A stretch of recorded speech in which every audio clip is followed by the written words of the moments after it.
So if your Snapmaker U1 suddenly stopped extruding, don't panic. Today with this tool, I'm going to show you how you can get your U1 back up and running in under 3 minutes without taking apart your extruder. Let's get into it. Before we get too far, I do want to state this video is not sponsored by Snapmaker. I am going to send this over to them to review. And if they officially dub it as a quick fix, I'll pin that down in the comments. And I did get word back from Snapmaker, this process won't void your warranty, but do take care when you're using it force around the tool head. Make sure that NoClogger goes only in the filament path and the PTFE tube area, nowhere else. So what is this tool? This is the NoClogger. I've been using this tool for as long as I've been 3D printing, or it's been around. I don't know which one's first, chicken or the egg. So what you'll do is you'll attach your tool head, whichever one's clogged, whether it's 1, 2, 3, or 4, and then you're going to go into your settings and preheat it.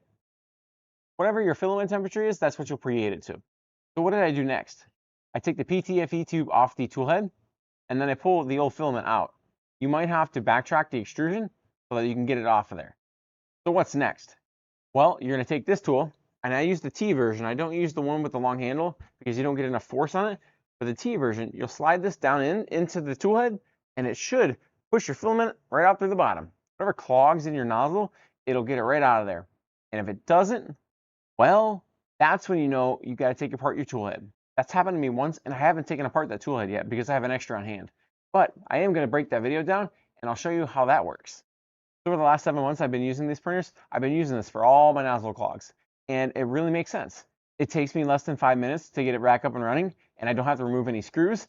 And if I do have a nozzle clog that's more serious, it won't go down into the tool head. It slides like a hot knife through butter. You won't miss it.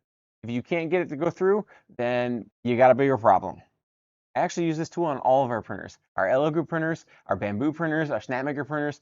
How does it work? Well, when you preheat your filament's molten in the hot end.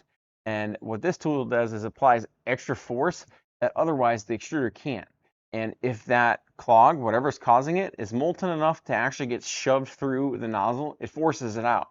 But if it's not, then you'll know and no filament will come out.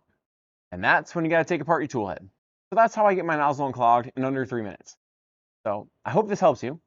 And stay tuned because I am going to do an extruder breakdown of the Snapmaker U1. And until next time, be glorious.